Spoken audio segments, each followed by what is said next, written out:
What if you could get nearly pro-level drone footage without spending pro-level money? That question is exactly what DJI just answered, and honestly, the answer is better than most people expected. The DJI Lito X1 and Lito X1 just dropped, both sitting under $400 and under 249 grams, and the drone world is genuinely buzzing. These aren't your typical budget compromises either. We're talking full obstacle avoidance, 4K 60 FPS video, subject tracking, and speeds that'll keep up with action sports. Today, I'm breaking down everything you need to know, what's different between the two, who each one is actually for, and whether the price jump between them is actually worth it. Trust me on this one, you'll want to stick around for the video quality comparison.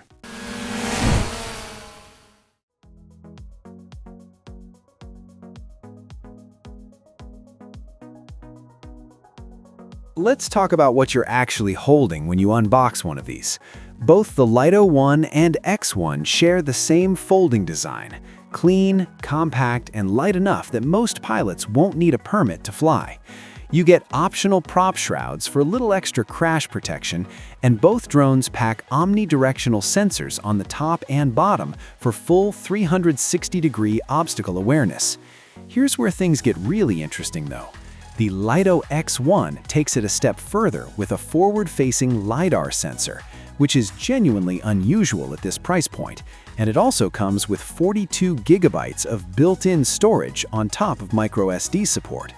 The Lito X1 only gets a microSD slot, so keep that in mind. Flight time lands around 25 real-world minutes per charge.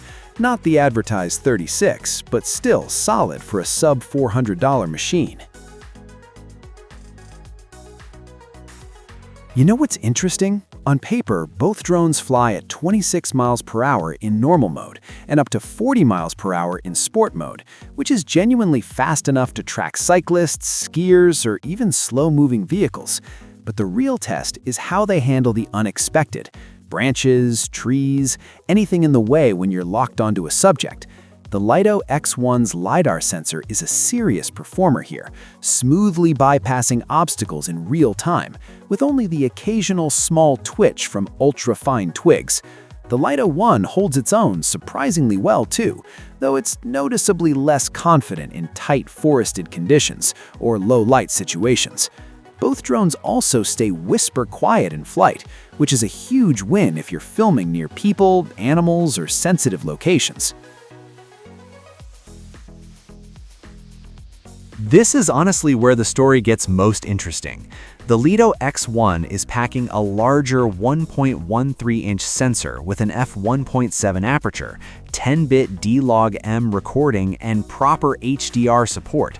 The same sensor setup as DJI's own Mini 4 Pro, just at a much lower price. The Lito X1 runs a smaller 1/2-inch sensor with no D-Log-M or HDR, meaning recovering tricky exposures in post is a real challenge. In daylight, both drones look sharp and punchy, but once the sun goes down, the gap widens fast. The X1 handles nighttime cityscapes and dim environments with noticeably cleaner footage, while the Lito X1 starts to show visible grain even at moderate ISO settings. For hobbyists and social media creators, the Lito X1 absolutely delivers. But if you're chasing cinematic quality or doing anything remotely professional, the X1 is in a completely different league. Both drones come loaded with DJI's FocusTrack system, ActiveTrack subject following with full manual override, plus quick shots like Droney and Rocket for those automatic social media ready clips. Transmission runs through DJI's OcuSync 4 system, pushing 1080p 60 FPS live video out to a range of 10 miles, which feels almost excessive for a beginner drone. The important thing is that signal reliability is rock solid as long as you maintain a clear line of sight. Safety features like return to home and battery warnings are all present, so losing the drone to a dead battery mid-flight isn't really a concern. One thing worth noting, you won't find gesture control, palm takeoffs, or smartphone-only control here like you do on the Neo 2 lineup, so these are strictly outdoor, controller-required machines. So what do we actually know after putting both of these through their paces? The Lito 1 is a genuinely capable drone for its price, great for outdoor adventures, social content, and casual aerial photography, especially if budget is the priority. But the Lito X1 is the one that really sticks. For around $80 more, you're getting a meaningfully better sensor, LiDAR-assisted obstacle avoidance, built-in storage, and video quality that flirts with professional territory. That's a tough deal to walk away from. The only real catch is that US availability isn't confirmed yet, so American buyers will need to keep an eye on that. Now I want to hear from you. Are you Team Lito 1, keeping it budget-friendly, or are you going all in on the X1? Drop it in the comments below. If you found this breakdown helpful, hit that like button, subscribe if you're new here, and I'll catch you in the next one.